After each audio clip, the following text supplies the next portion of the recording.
They hit the robot, and the robot was destroyed. In all my years of living, I've always wondered what would be the most OP ability you can give to any MC in anime, and I kind of realized one thing. The ability to reflect back an attack is kind of OP once you think of it, and thus led me to create this series. What if Izuku had a reflection quirk? I hope you guys enjoy. If we get 2 likes, I'll make the next part within a week. Izuku was playing in the playground with Bakugo and his friends until a kid came up. Bakugo began to pick on him, in which Izuku defended the boy. This was around when Izuku was 5 years old and had a great heart. Bakugo then began to pick on Izuku, calling his name useless because of the kanji that can spell Deku.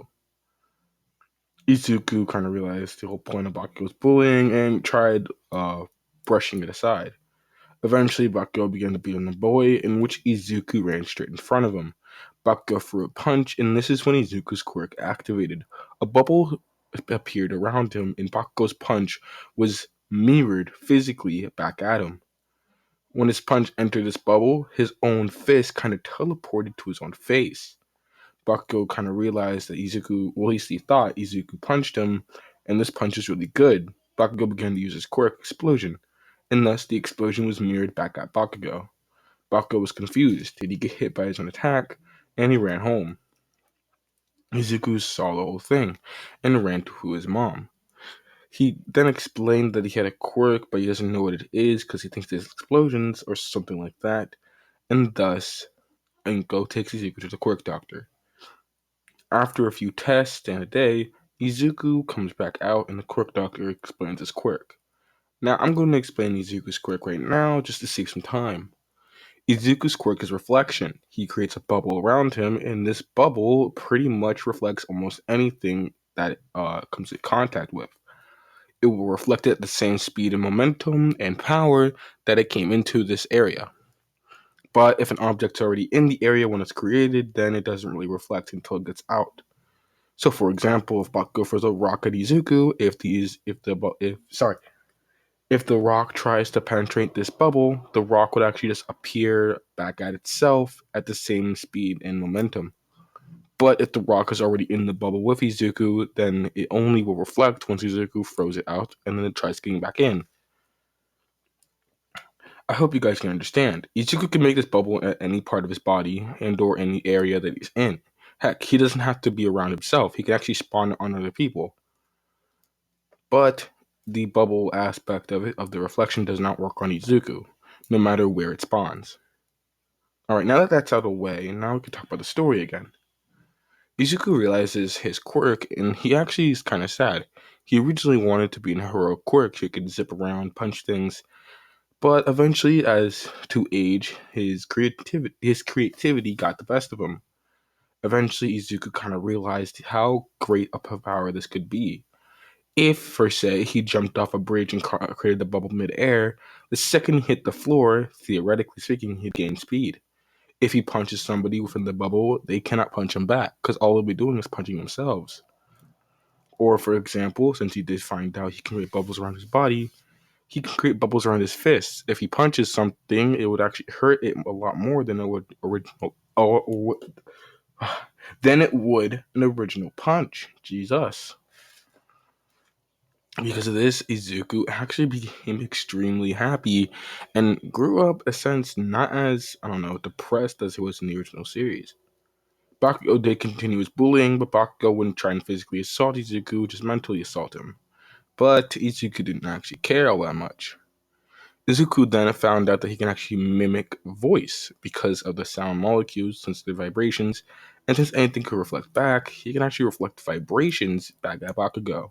Which means every single time Bakugo yelled, the vibrations in the air would actually go back and then create a louder yell back at Bakugo. But it was just Bakugo's words.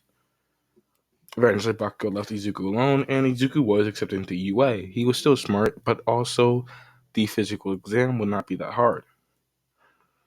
Eventually, Izuku does train his quirk consistently for 10 months rather than the few times a week that he used to do.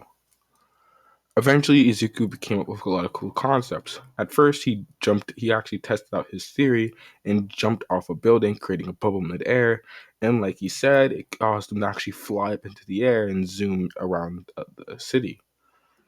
He was also able to increase speed if he created the bubble at the soles of his feet and then stomped forward.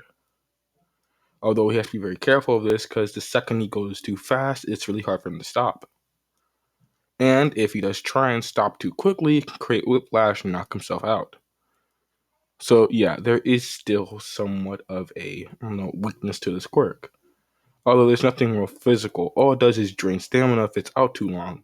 Let's just say, I don't know, to be fair, 5 minutes. Anyway, we'll continue the story.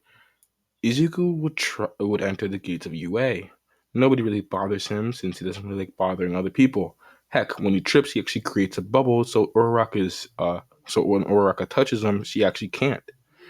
She in fact makes herself float, but then lets herself go, realizing that Izuku's quirk actually saved him.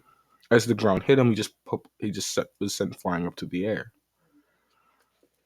Uraraka would actually grit herself, saying that she was trying to help him, but I guess she couldn't because of his quirk. Izuku explains his quirk, that it's more bubbles and it's reflective, and they kind of just hit it off. They continue talking throughout the UA gates up until the auditorium, where President Mike explains the whole scenario. I'm pretty sure after you guys been watching my videos long enough, you would know the whole stick. And besides, I expect you guys to be watching the entire show by itself for this. So yeah, we're just gonna skip over this part since it's not important. But we will get to the UA entrance exam. The physical portion at least. Izuku tries to walk up to Araka to say hi, but Ida stops him anyway. But it's going to go a lot different. Ida will try and physically stop him, but Izuku already puts a bubble around him almost constantly, just in case. He only lets it down once in a while to either catch some stamina, like he can't use it for 5 minutes, but he can put it down and back up over and over constantly.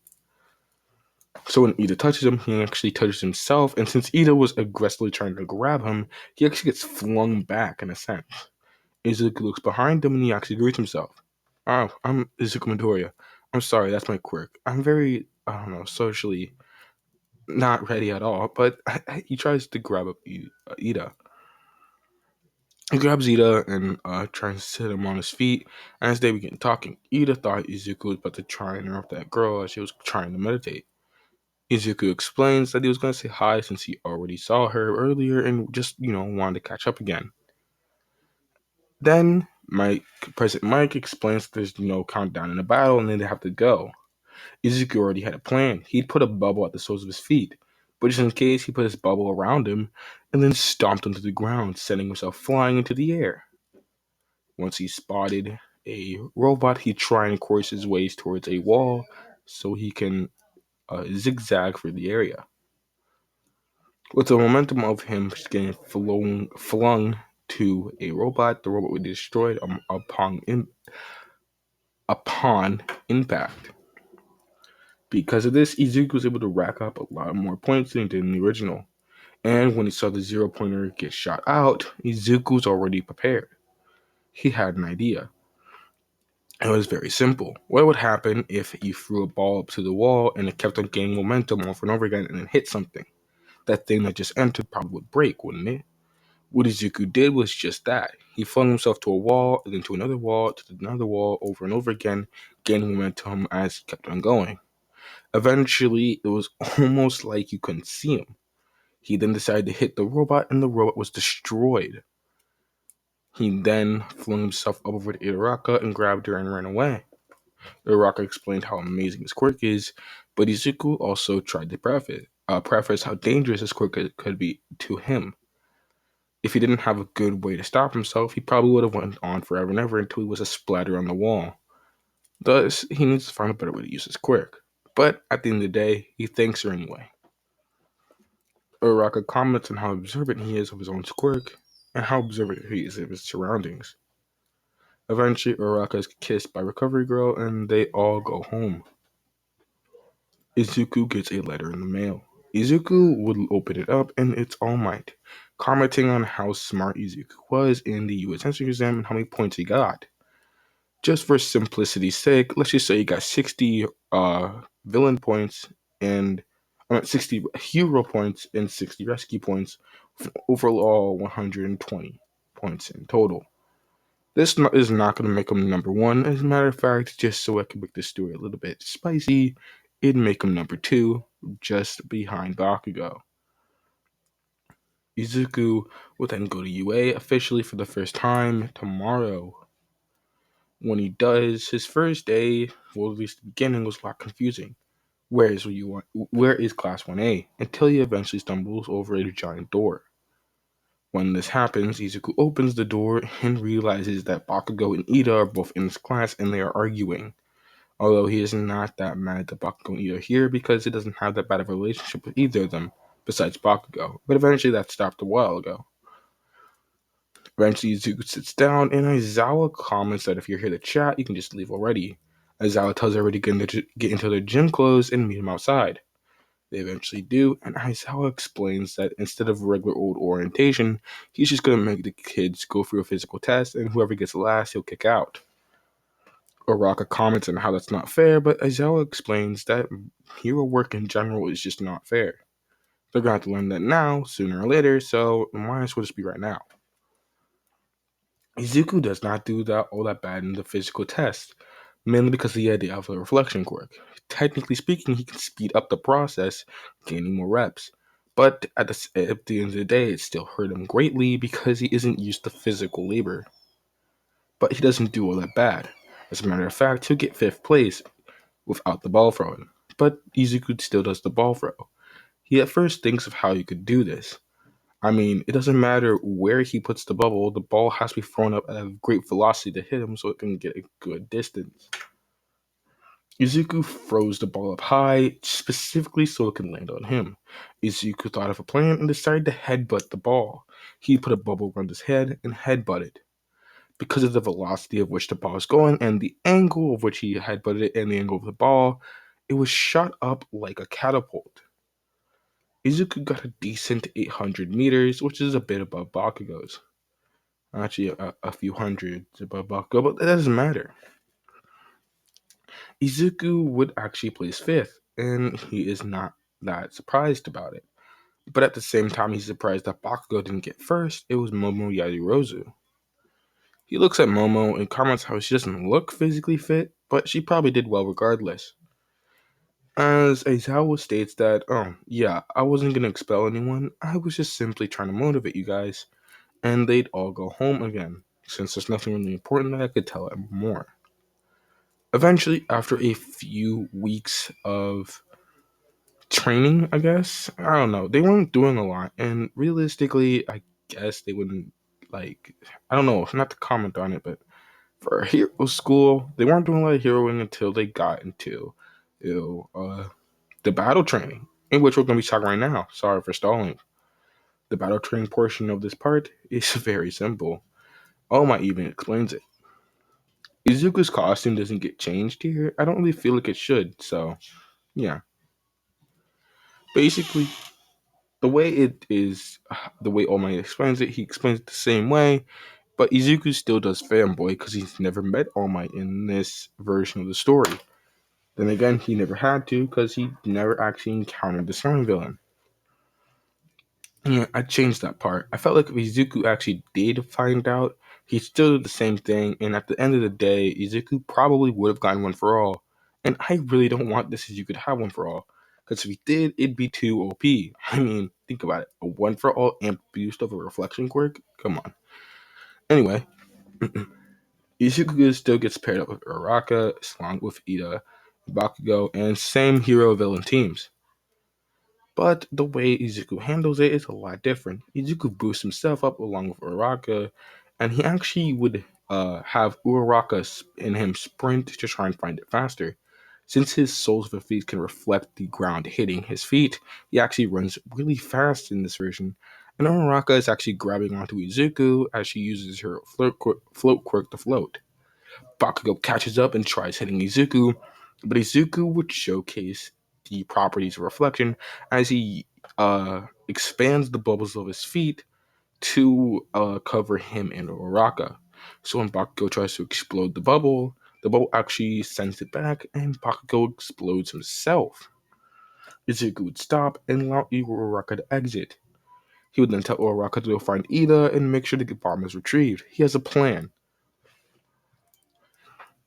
Izuku would then pop his own bubble and look at Bakugo. Something tells me this is going to be a fun fight, Izuku says to himself. Bakugo throws another explosion, but Izuku had a plan this entire time. He already knows how Bakugo fights, so thus he doesn't actually need his quirk for this. He judo throws Bakugo, and Bakugo lands on his ass. Bakugo comments on how he didn't have to use his quirk there, so maybe Izuku took some martial arts classes every now and then. Izuku states that he doesn't actually need his quirk to beat him, all he has to do is subdue him. He then pulls out handcuffs. He has an idea. Bakugo goes for another explosion, but Izuku already handcuffed both of his hands. And Bakugo is now on the floor. Bakugo's screaming in anguish because he's mad that him and Izuku now they fight, but Izuku looked down at Bakugo. I heard the US Sports Festival and how it's set up. Maybe we'll fight there. But for right now, I don't feel like it's necessary for me to actually fight you. And besides, I already know what I'm going to do with this quirk anyway. He tries searching for Uraraka, and Uraraka explains where Ida is, but she's trying to keep quiet. She tells us the floor in the room, approximate from the staircase, and Izuku meets up with Uraraka. Even though Ida's villain monologues are kind of funny, Izuku actually uses a bubble over Uraraka's mouth because Izuku doesn't find it as funny as Uraraka does, and he notices that Uraraka was about to break, and Uraraka would basically laugh, but none of the sound would get out the bubble. He probably caused another bubble within the bubble, so the sound would actually be amplified in Uraraka's own bubble. But all it'd be doing is being amplified in her mouth, so it doesn't hurt her. Uraraka and Izuku try and discuss a plan. Izuku makes it very simple. He'll put a bubble over Uraraka, and all she has to do is get to the bomb.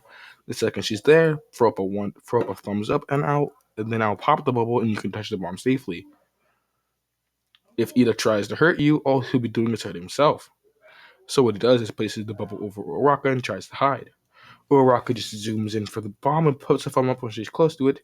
Every single time, Ida's trying to kick her, but his own kicks will hurt himself, and he accidentally kicks his shins in. Uraraka, once she threw up that thumbs up, Izuku would pop his own bubble, and Uraraka would touch the bomb, thus ending the battle simulation. And I think that is enough for part 1 of this series. Again, 2 likes, and maybe if you can comment. I'm trying to get these videos up, and please like and subscribe. I am really trying to be the king of anime what if YouTubers. So in order for me to do that, I need some traction. See you guys later.